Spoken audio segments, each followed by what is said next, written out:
Hello, Northwest Georgia. Welcome to Your Weather on North Georgia Television. Today, we will have a sunshine and cloud mix, a high around 95 and a low around 72. A stray shower or thunderstorm is possible, winds light and variable.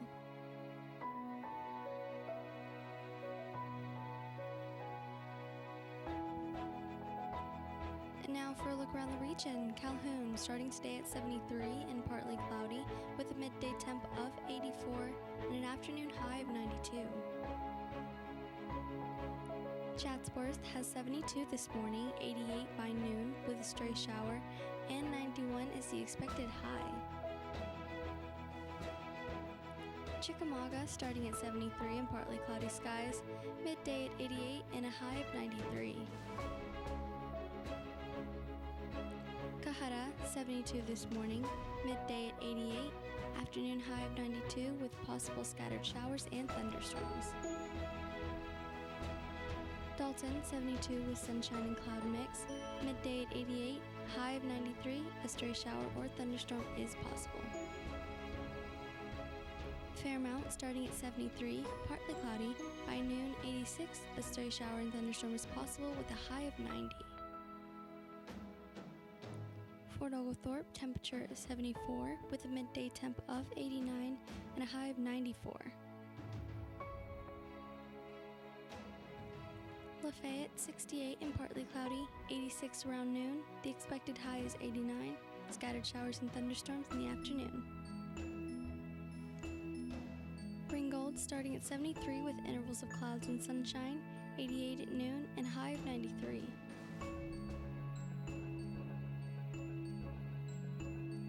And now for your 7-day forecast. Wednesday, partly cloudy with afternoon showers or thunderstorms possible. High of 92, chance of rain is at 40%. Thursday, scattered showers and thunderstorms. High of 93, winds light and variable, chance of rain is at 40%. Friday, scattered showers and thunderstorms. A high of 92, chance of rain is at 40%. Saturday, sunshine and mixed clouds with a slight chance of thunderstorms during the afternoon, a high of 91.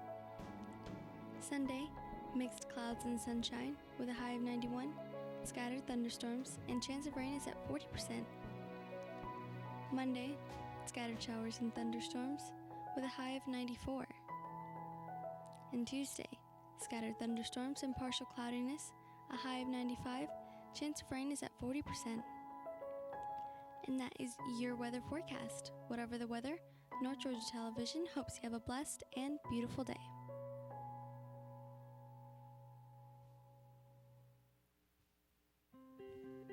And now for the local obituaries. Miss Magella Elizabeth Smith, age 26. Miss Elizabeth Smith of Dalton departed this life Wednesday morning, July 3rd at Erlanger Medical Center. The service to celebrate the life of Miss Smith will be held Wednesday, July 10th at 11 a.m. at the 11th Avenue Baptist Church with Pastor Stephen Hare, Dr. Danny Cochran officiating. The family will receive friends at the funeral home from 5 p.m. until 9 p.m. on Tuesday. She will be laid to rest at Serenity Hills Memorial Park in Chatsworth. Mr. Glenn West, age 84. Glenn West of Dalton departed this life Friday morning, July 5th, at his residence. Arrangements will be announced later by Ponders Melrose Chapel of Dalton, Georgia.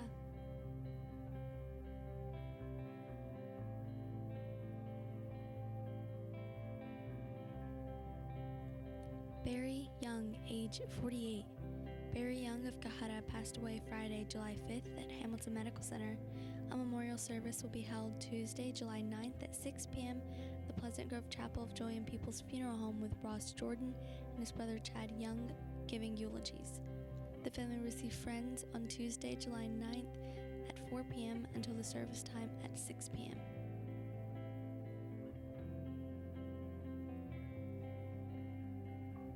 Jane Allgood Smith, age 95. Jane Smith of Calhoun passed away Friday, July 5th at her residence.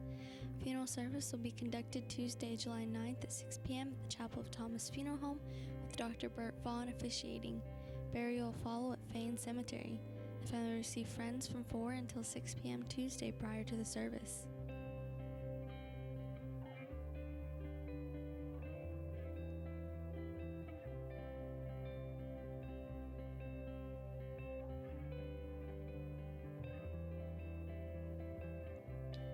Dr. James Larry Jim Henderson, age 77. Jim Henderson of Rocky Face died Sunday, July 7th at Hamilton Medical Center in Dalton, Georgia. The funeral service will be held on Thursday, July 11th at 11 a.m. at the Rocky Face Chapel of Joy and People's Funeral Home. The family will receive friends on Wednesday, July 10th from 5 p.m. until 8 p.m. Burial will be at Chattanooga National Cemetery on July 11th at 12:30 p.m. Armando Francisco Mateo, age 42. Armando Francisco Mateo of Cherokee County passed away Saturday, July 6th. Funeral arrangements will be announced at a later date by Willis Funeral Home.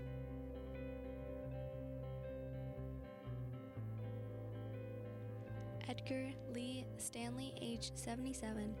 Edgar Stanley of Dalton departed this life Saturday, July 6th at Hamilton Medical Center. A memorial service will be held Friday, July 12th at 2 p.m. at the Pleasant Grove Chapel of Joy and People's Funeral Home, with Reverend Brian Berman officiating. The family will receive friends at the funeral home on Friday, July 12th at 12 noon until the service time at 2. Ruth Geneva Baggett, age 85. Ruth Geneva Baggett of Winder, formerly of Dalton, passed away July 6th. The family will receive friends at Love Funeral Home in Dalton on Tuesday between 11 a.m. and 3 p.m., followed immediately by the funeral service, which will be held at the Chapel of Love Funeral Home, Reverend Ronald Guffey officiating. Interment service will follow at the Whitfield Memorial Gardens. George M. Doc Castleberry, age 86. George Doc Castleberry of Rossville went home to be with his Lord and Savior on Saturday, July 6th. A funeral service will be held at 11 a.m. Wednesday, July 10th at the Fort Oglethorpe Chapel with Brother Walt Brandon and Pastor Paul O'Neill officiating. Burial will follow at Lakewood South Memory Gardens. The family will receive friends from 3 to 9 p.m. on Tuesday and prior to the service on Wednesday at the funeral home. Arrangements are by Wilson & Sons Funeral Home of Fort Oglethorpe. Ernest C.H. Holden, age 89. Ernest Holden of Calhoun died Saturday, July 6th at the Pruitt Health Shepherd Hill Care Center of Lafayette. He served with honor in the U.S. Army during the Korean War.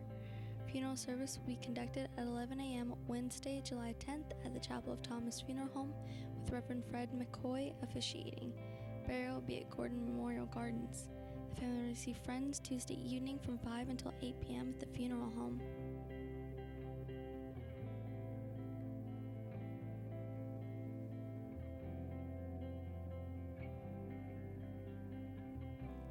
Geneva Hardy Parker, age 79.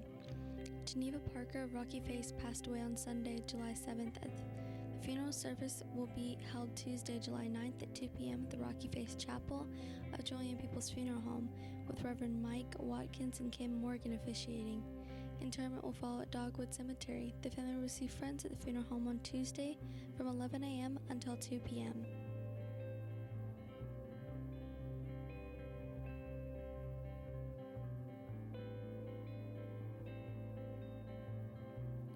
And those are your local obituaries. Stay tuned for your local news.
Adam Scott. And I'm Aaron Scott. Welcome to your local news, where we proudly cover Whitfield, Murray, Walker, Catoosa, and Gordon counties. Thanks for joining us. Before we begin, Aaron and I would like to wish a very happy birthday to our lovely grandmother, Juanita Hall, on this Tuesday, July 9th. Thank you for everything you do, Mima. And now, coming up in the news today, Cohutta acting police chief, other officers resign. Mayor says there are still enough officers to provide police protection. A shift in Dalton State Athletic Department organization has began. And Georgia might allow nonviolent felons to vote after imprisonment. Stalling public records requests criminal, plus upcoming area events. First up, Kyle Moreno, assistant acting chief of the Cohutta Police Department. 3 other officers resigned Friday, reported Charles Oliver of the Daily Citizen News. Over the weekend, Mayor Ron Shinnick said he doesn't want anyone to worry about Cohutta not having enough police coverage, as there are 4 other officers working in the department. He said the officers who resigned also work for the city of Barnell, and he had asked them to focus on Cohutta rather than splitting time between the two. When asked to choose which city to work for, the 4 officers went with Barnell. Moreno would serve as acting chief since former Chief Ray Grossman was placed on leave by this town council in May. Grossman, who served as a chief for 13 years, retired in June while still on leave. Grossman's attorney, Marcus Morris, said that after 30 years in law enforcement, Grossman had decided it was time to reduce his stress level. Both Grossman and some council members declined to discuss why he was placed on leave. Moreno said early Saturday evening that Shinnick had said in recent weeks that in the future he would like officers that work for Cohutta to focus a little bit more on Cohutta rather than working in Barnell. But Moreno said that this is not the reason he resigned. In his resignation letter, which Moreno provided to the Daily Citizen News, Moreno said, "The reason for my resignation is due to the current political atmosphere. It has caused conflict to the point that there is directly affecting my ability to properly manage the police department. It is clear to me that the governing body and I will not be able to resolve our differences, which makes me uncertain about the future of the department and my employment." Moreno said that shortly after becoming acting police chief, he requested the city hire another full-time officer. He was told it was not in the budget. He says he also requested a pay raise because he would be serving as an acting chief, and was told he would have to wait until September because the money isn't available. But he says within the last week, the town council created a chief code enforcement position. He says Shinnick asked him to make the person assistant police chief. Moreno declined to do so until he was brought onto the department and evaluated. The town was taken down to the police department's Facebook page. Cohutta is currently working without a police chief. Shinnick said the council will likely have a called meeting soon to decide what to do about that position. Hopefully they get that figured out soon. No, I know, and it all has to do with budget. It's you know, and that's a crazy thing, because it's like, you know, they could take maybe one of these cars they're not paying and pay another salary. I know. You know, it's crazy to me. It is. And next up, Dalton State College Athletic Department has recently seen some recognizing of job duties with a few personnel assuming new responsibilities. According to a press release issued by Dalton State, John Jodham will continue his position as intern chief of staff for the college, while Director of Soccer Saif Al-Safir will add acting athletic director to his detail. Al-Safir came to Dalton State from his alma mater, Florida College, where he spent 5 years leading the Falcons men's team in addition to coaching. Al-Safir also spent time under Florida College athletic director Pat Todd as assistant athletic director. He's also serving as an assistant coach to Dalton's first-year United Soccer League, League 2. The Red Wolves, Veronica Summers, will take on additional managerial responsibilities in the fiscal affairs for the chief of staff. She will also provide leadership for various athletic committee assignments. Dean Thompson will use his background in human resource to serve as the primary point of contact for HR and sports medicine, while Eric Simpson will add facilities to his role. Ben Rickett will continue in his position, helping to increase private philanthropy use for scholarships and other athletic department projects. And I'm glad to hear this too. I'm really looking forward to seeing what happens with this soccer team. Because I think they're going to do great, man. I mean, Dalton, everybody around here, this is a soccer town. It is a soccer town. And I hope they thrive. Even after doing their prison time, Georgia felons can't vote until they've paid off fines and finished probation or parole, reported the Atlanta Journal-Constitution. Those limitations on voting are being reconsidered by lawmakers, some of whom want to allow nonviolent felons to regain their right to vote when they're released from incarceration. A bipartisan group of state senators is reviewing Georgia's broad restrictions on voting by felons, an effort that could result in legislation next year. Lieutenant Governor Geoff Duncan appointed the study committee's members last month and will make recommendations by September. Georgia is the least state to consider restoring voting rights to felons to more fully integrate them into society after their punishment. And Florida voters approved a constitutional amendment last year to reinstate voting rights of felons who have served their sentences, a proposal that was called back when the Republican-led state legislature required full payment of the fines and fees before felons can vote. Senator Randy Robertson, the chairman of the study committee and former sheriff's deputy, said, "They're good people, not necessarily innocent people. in our jails and prisons that plan on doing good things when they get out. I'm looking forward to hearing what About Nonviolent Felon is to listen to groups impacted by the issue. Felon convictions prevented about 250,000 Georgia residents from voting in 2016. According to the Sentencing Project, a Washington-based advocacy group that studies racial disparities in sentencing. Of those, about 200,000 had been released from prison but were barred from voting because they're on probation or parole. Little opposition to the idea is fast so far. The legislature should think about victims of crimes first, said Candace Sims, Program Director for the Crime Victims Advocacy Council, which provides education and counseling to victims. Victims often want to see criminals serve their sentences before their legal privileges are restored. Georgia is one of 22 states where felons lose their voting rights during incarceration and for a period of time afterward. According to the National Conference of State Legislators, in 14 states, felons lose their voting right only while incarcerated. Felons can't vote indefinitely for some crime in 12 states. In Maine and Vermont, felons can still vote while imprisoned. It's unlikely that Georgia will restore the voting rights of all felons or allow them to vote while behind bars, said State Senator Harold Jones D'Augusta, and a lawyer, a member of the study committee. Lawmakers might decide to reinstate voting rights more quickly for nonviolent felons who have been convicted of crimes such as drug possession and shoplifting. Those who committed more serious drug crimes, trafficking, and robbery probably won't regain their voting rights. Under the Georgia Constitution, those who have been convicted of a felony involving moral turpitude can be registered to vote until their sentences are completed. But the state has never defined which felonies involve moral turpitude, and election officials interpret the Constitution to mean that all felonies limit voting rights. The General Assembly could pass a bill saying what moral turpitude means, or legislators could simply list which offense qualify for reinstatement of voting rights, Jones said. Currently in Georgia, felons' voting rights are automatically restored upon the completion of their sentence, including parole, probation, restitution, fines, and other costs. Felons must re-register to vote after they're eligible to do so. And personally on this, I feel like committing a crime shouldn't really affect your voting right. I mean, especially because most people only vote when it's like a presidency, so every 4 years. I mean, Exactly that. a lot of these guys in prisons aren't going to be voting for local authority kind of positions, you know what I'm saying? And that's crazy to me because I don't think anybody should have their voting rights stripped. I think that's wrong. That is very wrong. Next up, when the Georgia Assembly rewrote and ratified new sunshine laws in 2012, lawmakers put some real teeth in the law. Now it is criminal offense to violate the Georgia Open Records Act and Open Meetings Act. The first violation of the law is punishable with fines up to $1,000. A $2,500 fine can be imposed for additional violations. The Office of the Attorney General is tasked with enforcing the open government laws. Last year, the AG's office ordered the first ever criminal investigation by the Georgia Bureau of Investigation into violations of the state's open records law by the administration of former Atlanta Mayor Cassim Reed.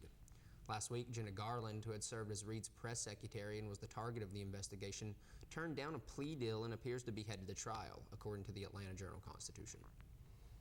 AJC's J. Scott Truby reported Garland made her first appearance Monday in a Fulton County courtroom and declined a plea offer from State Attorney General Chris Carr's office. Garland, who was press secretary during Reed's second term, is accused of ordering a subordinate in the city's watershed department in March of 2017 to delay handing over public records to Channel 2 Action News that contained information damaging to Reed, his brother, and other city officials. She was charged in February with 2 misdemeanors. This case was a result of investigative reporting by WSB Channel 2 and the AJC. As Truby explained in the AJC article last week, Garland introduced a watershed official to delay production of water bills to Channel 2. In text messages, the AJC and Channel 2 later obtained and published. Garland ordered a subordinate to drag this out, be as unhelpful as possible, and provide the information in the most confusing format available. Every public information officer, communications director, press secretary, records custodian, spokesperson, and of course all elected and appointed officials should take this very seriously and realize that they are working for the public. All the records they hold and the meetings they conduct are public records and public meetings. General Assembly has said that the open government is strong public policy of the state of Georgia. We have an AG who seems committed to upholding that strong public policy. That is good news, not just for the media, but for the people of Georgia. Stay tuned after your local news for Point of View, where this topic will be in depth. We thank you guys for tuning in today. My name is Adam Scott. And I'm Aaron Scott. And remember guys, stay classy.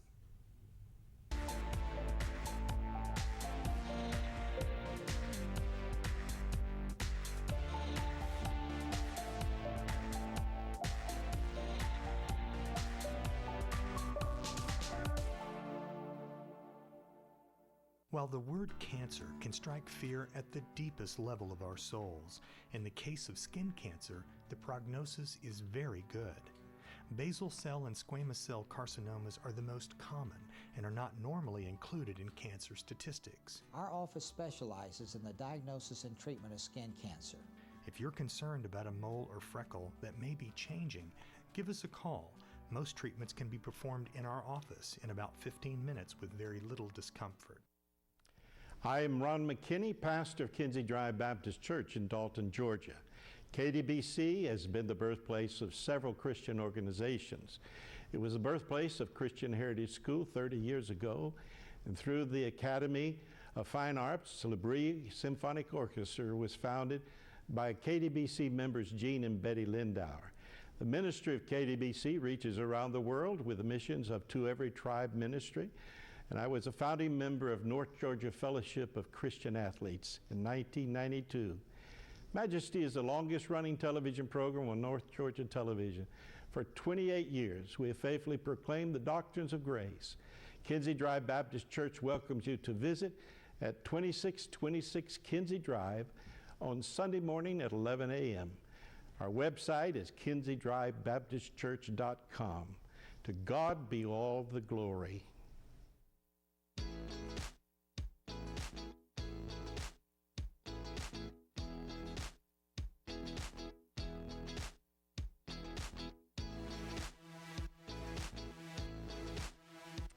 Hi guys, I'm Connie Hall Scott, and my show, The Talk with Connie, is right here on North Georgia Television, and I hope you'll join me and my very, very interesting guests as we dish on, well, just about everything.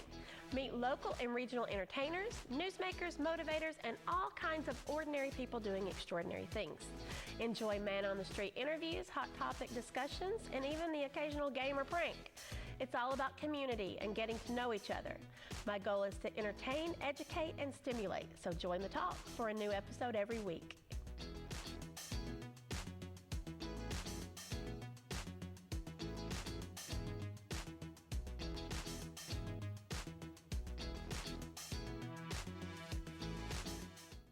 First Bank of Calhoun and First Bank of Dalton are proud to serve our communities, providing the products you need plus the personal service you expect from your hometown bank. We offer the latest technology, like customized instant-issue debit cards, InstaPay, and more. And with our experienced First Elite bankers, switching to First Bank has never been easier. Stop by and see what sets us apart. First Bank of Calhoun and First Bank of Dalton, your bank for life. Member FDIC. This message is for all Americans that owe $10,000 or more in back taxes to the IRS. Call the number on your screen now and we will contact the IRS on your behalf, help you end wage garnishments, stop collection calls, remove tax liens, eliminate IRS and state tax penalties, and reduce the amount you owe if you qualify. Let us take the stress of back taxes and the IRS off your shoulders so you can spend time on the important things in your life, like your family or your business. If you owe more than $10,000 in back taxes, call now. Find out how we can help you. Georgia is now a hands-free state. That means you can't have a phone in your hand or supported by your body if you want to talk on your phone while driving. Even with hands-free, text messages, emails, and social media are still against the law. Parking your phone while your car is in drive could save lives, maybe even yours. For more information, go to headsupgeorgia.com. Georgia Power has lots of tools and resources to help you prepare for a storm.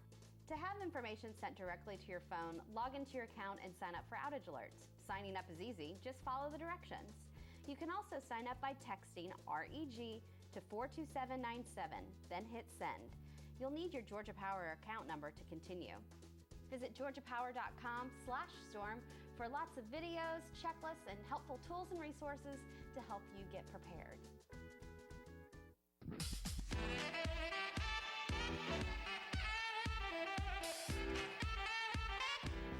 Hi, I'm Lori McDaniel, host of The Local Scene. We've all heard it a million times. There's nothing to do around here. Well, The Local Scene exists to prove that statement wrong. We promote events, festivals, fundraisers, and exciting news about what's going on in Northwest Georgia. If you're looking for something to do, tune in. If you've got an event or something special you want to promote on the air, let us know so you can be a guest on the show. Hey, free publicity doesn't grow on trees, you know. If you'd like to be on the local scene, please email WDNN at info@WDNNTV.com with the subject line, The Local Scene, or call us at 706-278-9713. Nothing to do. As if.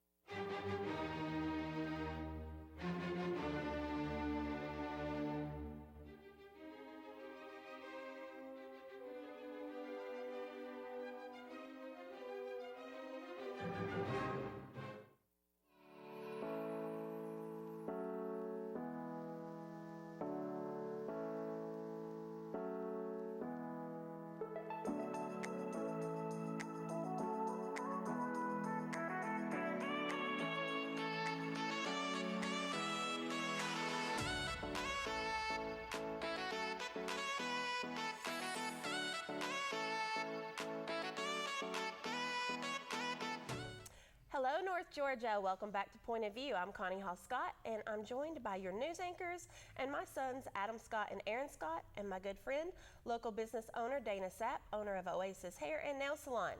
We have a lot of things to talk about today, but before we get into our points of view, we're going to share some of your points of view. Lucas?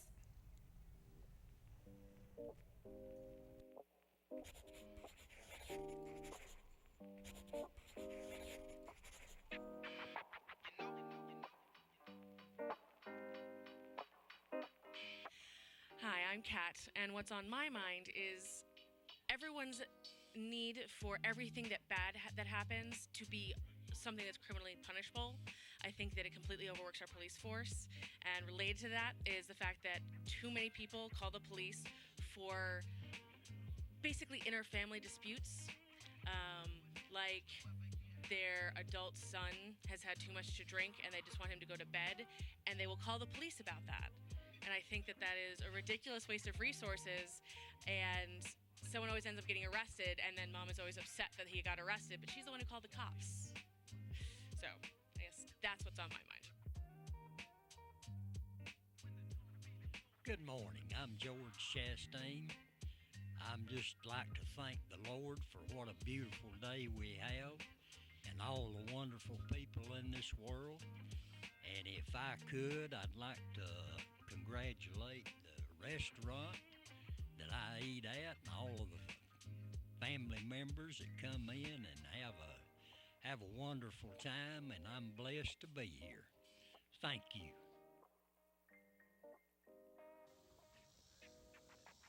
Hi, my name's Isabella, and here's what's on my mind.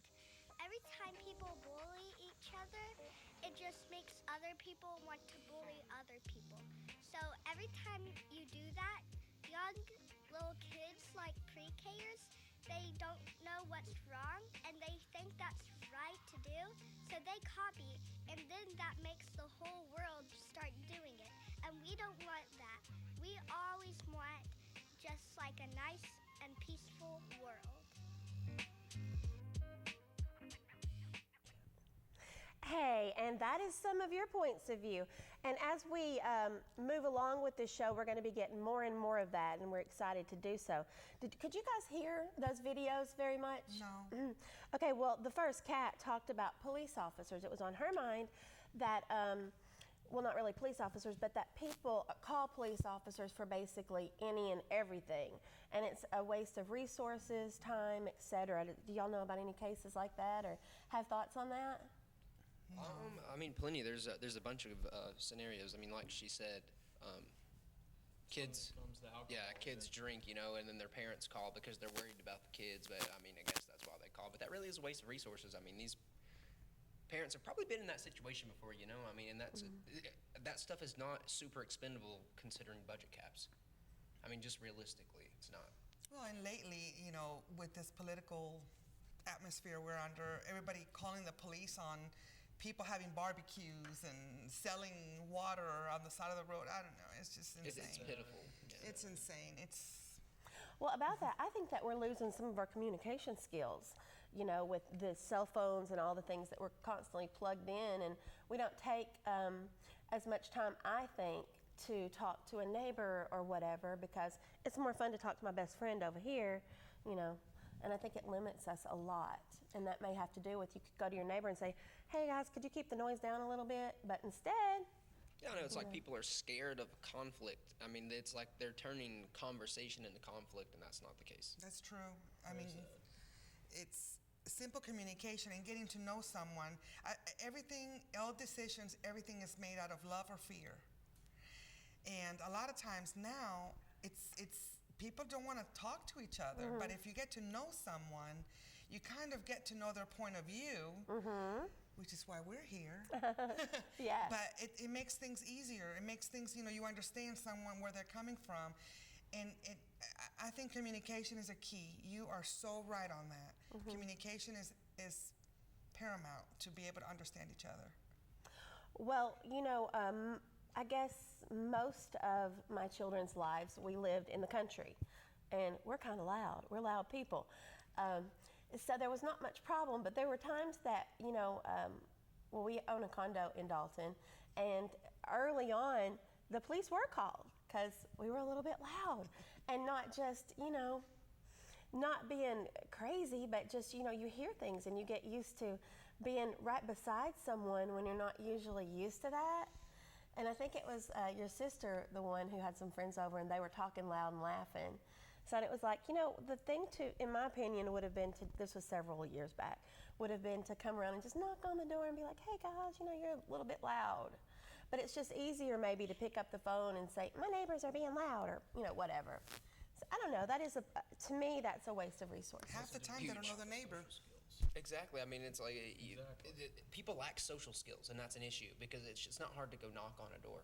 You know, Right. I mean, there's some, what if somebody got in a car accident down the road and like there was an officer, there was one left, and that officer comes to that house. These people in the accident are now sort of in a bad situation. You know, there's this guy can't stop what he's doing, you know, and just leave. Yeah. It could cause many problems. When we got in a wreck, there was in Emerson County. There was one officer on call that night, right? We got in a pretty bad accident. The officer was busy and took this into consideration that we were on the side of the road with a totaled car. He got called to a guy riding a bike drunk down the interstate and somehow assumed that was more important. Riding a bicycle? Down the interstate. Oh, yeah. That's, Wow. that would enrage me. Yeah. Well, people kind of need to behave themselves, for one thing. Exactly. And another thing is, don't be a tattletale. If it's something little, try to, you know. Resolve it yourself. Exactly. You're a human. You're an adult human being. You live on your own. Take care of it yourself. You know, calling the police on someone can create problems, a lot of problems for Exactly other that. people. A few years ago, we had a neighbor that was having a really loud party. We were not home. And when we got home, as soon as we turned into our street, we could hear the music. Well, as soon as we pulled into our garage, about 5 minutes later, the police came, and they assumed we had called the police, but it wasn't us. It was someone else up the road, and they were furious with us. And I told them, I'm sorry, we didn't, you know, but they were furious, you know, so they just assumed it was us Right. that had called the police because it just so happened that way.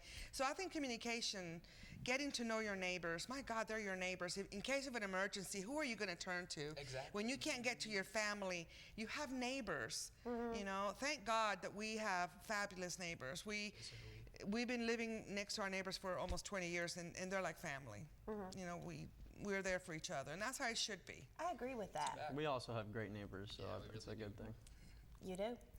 But what about what Miss Cat said about early on in her point of view about a 21, didn't she say a 21-year-old son his mother had called because she couldn't get him to go to bed? Oh, Lord. I mean. Well, there was a story of a woman who called the police on her son who was autistic, I believe, a few years ago. Yeah. That he was being unruly. She called the police on him, and the police ended up killing him. Do you remember that? Oh, no. Yep, doesn't surprise. That happens all the time too. You don't always hear about it, but that happens all the Yeah, time. they didn't know the full story. They just saw a belligerent boy. He was grown. He wasn't grown, but he was big as a guy, you know, as a man. But he was a young guy, and he was autistic. They ended up shooting him. So, wow. So sad. Proper training, back at it again. Yep. That is crazy. Well, I'm going to change the topic for just a minute and say something about Bigfoot. Because earlier, or was it last week? I guess last week. Last Friday. Adam and Aaron went with me to Blue Ridge to it's called Expedition Bigfoot Museum, which was, I didn't even know we had that till recently. And it was last minute, so I couldn't get a cameraman, so these guys did it for me. They did a great job. And we talked to Dr. Jeffrey Meldrum, and it's going to be on the Talk with Connie this week, Thursday through this upcoming Monday. So what's your take on Bigfoot? It's a possibility. It's a possibility. There's a lot we don't know. True. There's a lot we don't know, and I believe the CIA just released some stuff on Bigfoot. Huh? Was the FBI, I think. The FBI. Still a big deal. I mean, with the FBI's looking at Bigfoot, why aren't we? It was hair samples tested not to be of a race we haven't discovered, but yeah, I mean, turned out to be deer hair. But I mean, even though like the FBI is testing hair for Bigfoot, so there's just some saying, reason. there's something there. I think that was more of like a you send it in enough times and we'll try it kind of ordeal. Leave us alone. I don't know. I feel like that's a waste of money. If it. That is a huge waste of man hours and money. Yeah, the FBI are serious people. Yeah. Well, the thing about that is Dr. Meldrum was saying that, that was, and it was all in the news, you're right, that it was one case of a hair sample that had been sent in, and then all the news headlines was like, basically making it like there is no big, basically, there's no Bigfoot, this proves it. But it's just one case of it. I don't know if there's a Bigfoot or not, but I think it's interesting. It's very interesting, and there's things being discovered every day.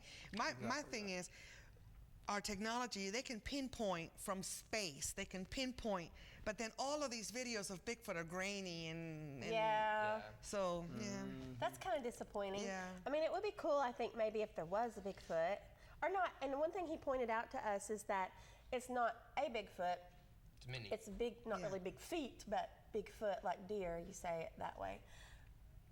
That's funny. Yeah. I think there's a lot of discoveries still to be made. Yeah, most definitely. I really believe that. There are. Yeah.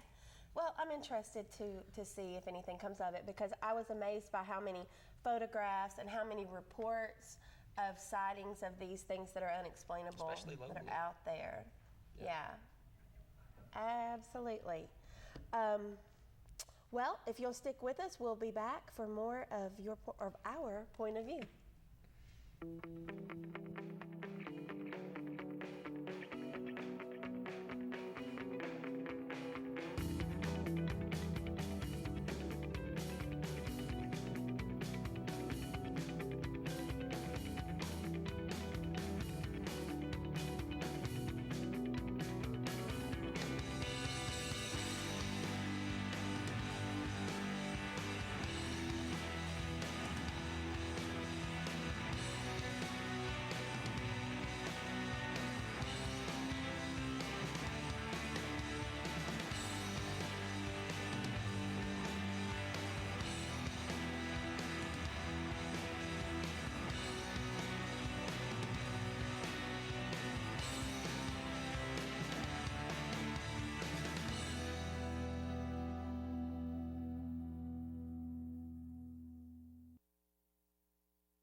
Georgia Power has lots of tools and resources to help you prepare for a storm.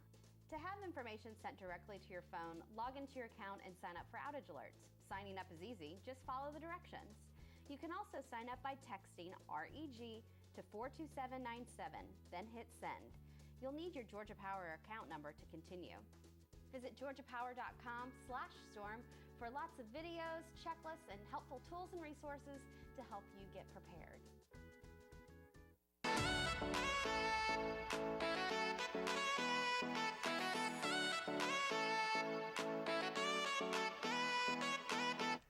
Welcome back. When the Georgia General Assembly rewrote and ratified new sunshine laws in 2012, lawmakers made it a criminal offense to violate the Georgia Open Records Act and Open Meetings Act. A first violation of the law is punishable with fines up to $1,000. A $2,500 fine can be imposed for additional violations. The Office of the Attorney General is tasked with enforcing the open government laws. Last year, the AG's office ordered the first ever criminal investigation of the Georgia Bureau of Investigation into violation of the state's open records law by the administration of former Atlanta Mayor Cason Reed.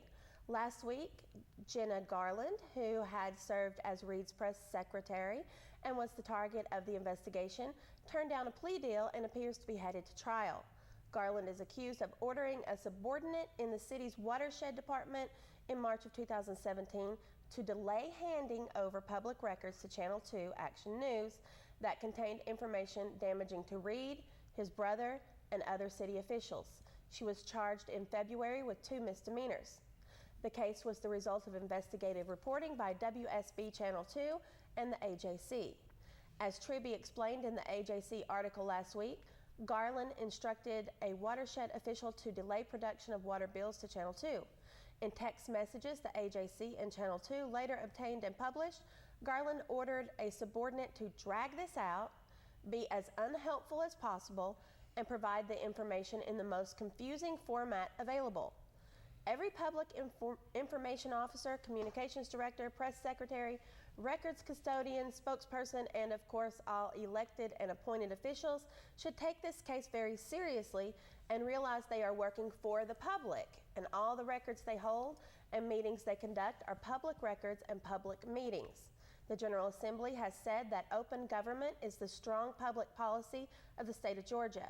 We have an AG who seems committed to upholding that strong public policy. That is good news, not just for the media, but for the people of Georgia. So what say you? I agree. I think it should be open. I think that even if you're a public official in office, the rules apply to you as well. So I agree. I think even more so. You have to abide by an oath that you make. You technically work for the people. Everyone else but yourself. You're a public servant at this point. Right now, as we sit in this country, officials forget they work for us. Exactly that. And it has gone nuts. On all levels of government. On all levels of government. They work for us. We're the ones who put them in office. We are their bosses, but it's so corrupt. Oh my God, it's so corrupt. I think it all needs to burn down and has to start over. I think so me too. I That's feel the best way exact to same Yeah, way. just burn it all down. There is no other way. There is no other way. Yeah, that's true. Back with this, the public record stuff. That's crazy. I mean, you know, it's like these guys. We're legally allowed to go get these public records, and then some. Just an imbecilic human being, I guess, at the waterworks office, wherever this was. But she worked for the mayor. She was his secretary or something. Whoever she was, wherever this was at, watershed, blah. Why would she want to hide the records? Why? What's in them? Well, some things, that just makes you they're wanna trying to get 'em hide even- something. That makes you want to get them even more. I mean, you know, it's like they do it to themselves. This is just a scenario of where the people actually want to know enough to find out. Well, the report said that it was damaging to Reed, who I think was the mayor at the time. Reed and maybe his brother or something like, maybe Reed's brother, I don't know, some people affiliated with that office. That's crazy. I mean, I still don't understand. They're legally obligated to release the records.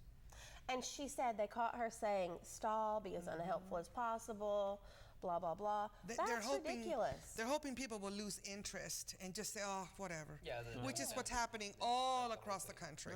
People are I'm like, first curious as to whether she still has her job. Yeah, no, that's crazy because. Should you think she should be allowed to hold this position? I'm not sure if she still has the job, but no, I don't think so, because that goes directly against the law, and she's supposed to be upholding the law. Yeah, but this flies over people's heads all the time. You know, somebody needs to follow up with this.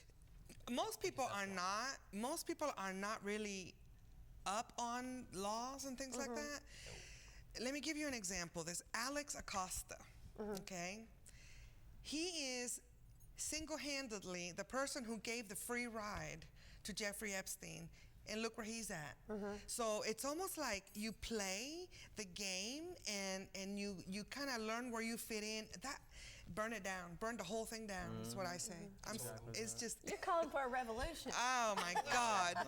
Revolution time, baby. It might take that, but it's insane. I think people just need to just really do their research and quit believing what these criminals are saying. Oh, my God. I think people are okay with being cheap, honestly. They are. 99% of people are okay with being cheap. And most of them don't know what they're allowed. Sheeple. Yeah, sheeple's a good word. They don't know what they're allowed to do. They don't know their rights. Well, they look to the leaders. They look to the people in office to guide them. And that's where we mess up, because we should be guided. Following blindly, you're just as guilty as the person committing the crimes. Exactly, because you're participating in the foolery. You're enabling. Exactly. Yeah. Well, I think that many times in cases of public records and other things, when someone in that position doesn't want you to have the information, they do stall out. They may not have the emails that come out that they get caught, but well, come on, we know. I've heard some things, you know, like off the record. In one particular case, these children were removed from a home, and someone right under the judge said, this is a case of the judge just not liking the mom. How is that okay? It's not okay. These kids were like A-B students, they were athletes, blah, blah, blah, but the judge didn't like the mom, so she had the authority to put them in foster care, you know, for some, you know, you shouldn't be tardy, but tardy stuff. Yeah, well, I mean, it's unlawful. Well, it's a portion, It should be. that's a portion of a broken illegal. judicial system. It's not And rocket science. It's one thing very I found out, right, one thing I found out too is that if you're curious about a judge's rulings, because I was recently curious about a judge's rulings on some things, and so I tried to find out through various departments and was sent to another department, to another department, to another department, to only in the end learn that they don't keep track of that. And like, how many times would a judge, what's the pattern of this judge or these judges? Nobody keeps track of that. Although, technically, they're kind of supposed to report it to the GBI, they don't most of the time. So, well, judges, last week or the week before, a boy that had raped a girl, the judge just gave him probation, and it was proven he was guilty because he came from a good family, because it was a good Christian home. What? Well, he raped someone. What about her? Too often the victim loses again in court. I know. Loses again. Well, That's judges a great way have to put it. too much power.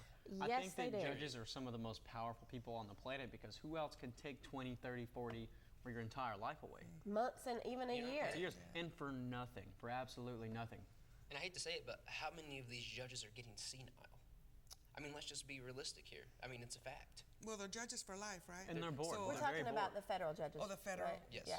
And they're very bored, very bored. Well, it could just not be federal. It could be on any level, Well, it could right? be any level, but I think, especially in small towns like this, it's worse. They don't have as many eyes on them, so they can target people more directly and get away with it. Personally. Yeah. Well, I can say I do believe that to be the case. And there are good judges, but there are some who perhaps are acting on emotion or whatever that. They're human too. Exactly. Totally Exactly. not cool in that position though, I mean- because was it who said on Spider-Man, with great power comes great responsibility. We are out of time, but we'll be back in a minute for a more point of view. Georgia Power has lots of tools and resources to help you prepare for a storm. To have information sent directly to your phone, log into your account and sign up for outage alerts. Signing up is easy, just follow the directions. You can also sign up by texting REG to 42797, then hit send. You'll need your Georgia Power account number to continue. Visit georgiapower.com/storm for lots of videos, checklists, and helpful tools and resources to help you get prepared. Georgia is now a hands-free state. That means you can't have a phone in your hand or supported by your body if you want to talk on your phone while driving. Even with hands-free, text messages, emails, and social media are still against the law. Parking your phone while your car is in drive could save lives, maybe even yours. For more information, go to headsupgeorgia.com. Cancer. The word strikes fear in all of us. When it comes to skin cancer, though, the prognosis is almost always good. Even with melanoma, when caught in the early stages, the survival rate is over 95%. With basal cell and squamous cell carcinoma, the survival rate is close to 100%. At Dalton Plastic Surgery, we specialize in the treatment of skin cancer. If you've been diagnosed with skin cancer, get a second opinion. Give us a call. We'll be glad to discuss the options that are available to you. Oh, the joy and happiness that comes with buying a new home. But there's so much to do already. Go to Georgia811.com. Always go to Georgia811.com or call 811 before you dig. It's not only the smart and safe thing to do, it's the law. Georgia811.com.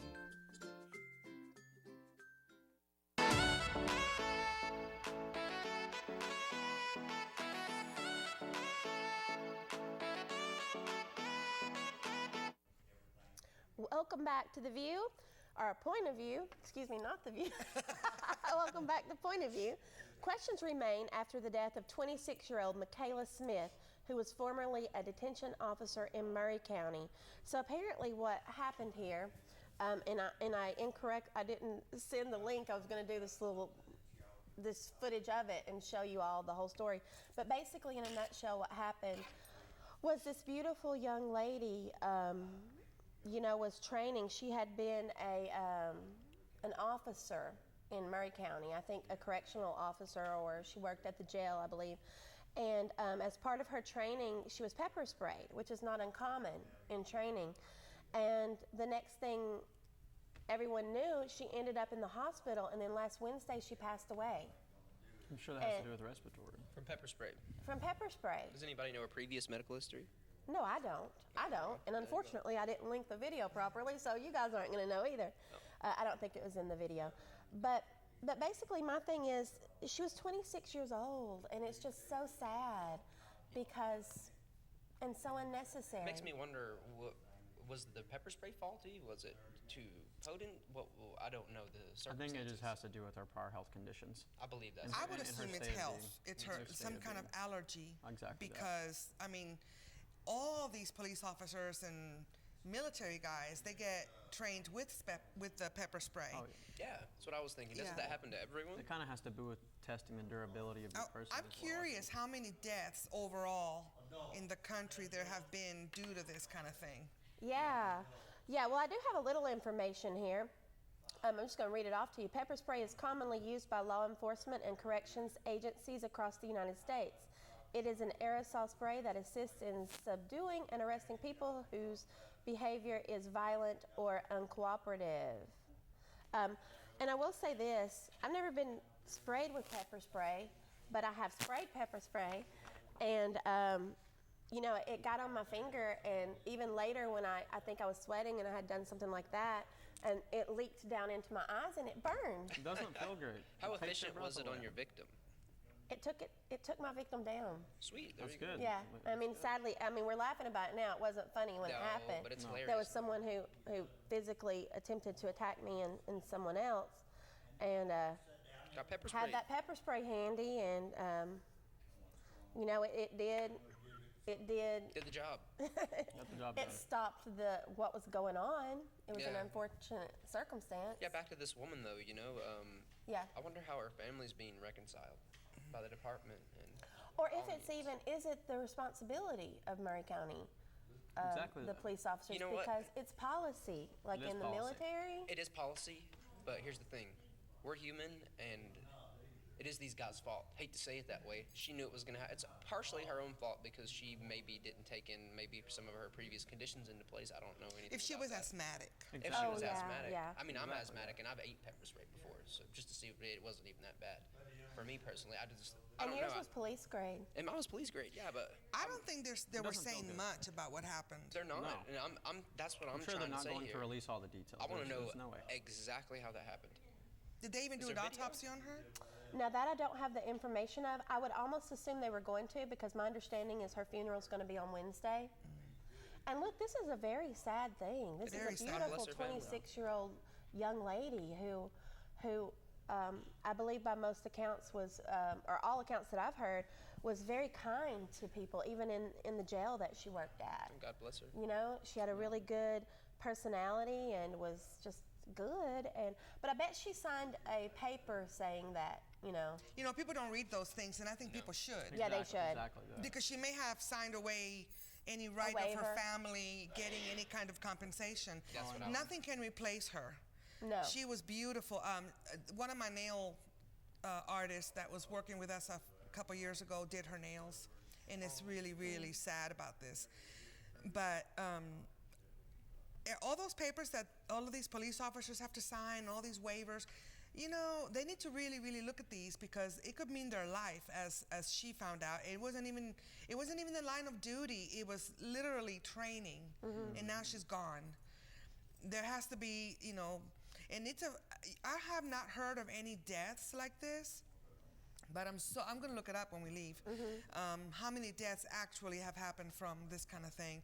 Pepper spray is very dangerous. I think it would kill me, honestly. People with I really do. respiratory issues still, any respiratory especially, issues. it's pretty gonna crucial for hit you. Mm-hmm. It takes your breath away. You can't see. It's awful. Can't it's see, hot. it takes your breath away. It's not fun. I wonder what the cause of death was, though, for her. That's what I'm so curious about. I want Exactly. to know What the was pepper the spray cause did in of her death? body. Especially Yes. if it didn't happen on spot, because the pepper spray should have worn off. Right. So she Exactly was that. sprayed and she died days later. They keep Was she on medication? Did it kind of make It could some go kind of chemical reaction with it? It could go as far as asphyxiation to her brain. Yeah, She could have just lost the seriously. oxygen. You know, there's 100 things that could have went wrong here, and I'd really like to follow know up more. on To that. follow for up, sure. yes, definitely. Yeah, we'll definitely have to, all of us, do our research and come back on this and talk about it some more. Now, some of the physical effects of being sprayed by pepper spray is burning in the throat, wheezing, dry cough, shortness of breath, gagging, gasping, inability to breathe or speak. And the treatment, should this happen to you, don't touch the affected area. Milk. If in eyes, if in eyes, blink rapidly. Try washing it with hand soap, shampoo, or dish soap. Can break up the oil. Water won't help. Milk This will says help. that I water can won't help personally milk. tell you that milk helps the most. They didn't say milk. Use the milk. Use the milk, Use the definitely. milk. I encountered pepper spray one time. I was on the mountain. What happened to And you? You didn't tell me about I was that. just spraying I just sprayed sprayed it in pepper the spray and it blew right back in my face. Oh, wow. And this was police grade as well. I mean, it came from ASR when it was still open in Eastridge. But anyway, I sprayed it and it come and hit me right back in the face, and it didn't feel great. It didn't down me or anything because I didn't get a big enough dosage, but it didn't feel good at all. And the only thing that helped was the milk. It was milk. I guess the mucus. Well, isn't it true that if you eat something extremely hot, that water's not going to help, that you should drink it milk? won't help. No, it won't help. Milk helps Milk I think better. it's that mucus coat. Yeah, and also provides milk. the If layer. you get poisoned, if you ever have poison milk, something in milk that helps with all of that. Wow. Yeah, milk is good. Good stuff to know. And hey, definitely my condolences to this beautiful young lady's family and friends, because it's awful. I hate it. But I invite you now, we're almost out of time. We are out of time. But I invite you now to share your point of view on the POV North Georgia Facebook page, and we'll share some of that in upcoming episodes. And we look forward to running into some of you out on the street so you can tell us what's on your mind. Until next time, make good choices.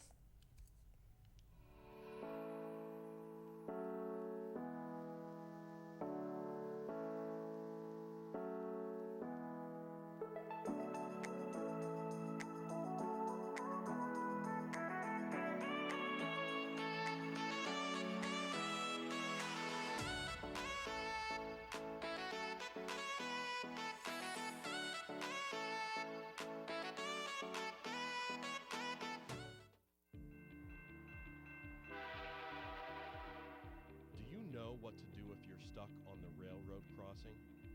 Get out of your vehicle. If a train is not approaching, find the blue and white emergency notification system sign on the traffic signs at the crossing. For help, call the number on the sign and give them the crossing number so they know your location and can alert train traffic. Remember, find the blue and white to save your life. This message is for all Americans that owe $10,000 or more in back taxes to the IRS. Call the number on your screen now and we will contact the IRS on your behalf, help you end wage garnishments, stop collection calls, remove tax liens, eliminate IRS and state tax penalties, and reduce the amount you owe if you qualify. Let us take the stress of back taxes and the IRS off your shoulders so you can spend time on the important things in your life, like your family or your business. If you owe more than $10,000 in back taxes, call now. Find out how we can help you. From your first savings account to your first car, from your first home to your first business. At First Bank of Dalton, we're committed to helping you make the most out of life's firsts. We know the importance of working with a community bank where decisions are made right in our office. And with mobile and online banking, you can bank at your convenience and never have to miss a first. First Bank of Dalton, your bank for life. Hi everyone, I'm Judy Elliott. I'm Jane Marie Wilson. And join us for our second season on Southern Sassy. This season, we are going to do a day in the life of a fireman. We learn how to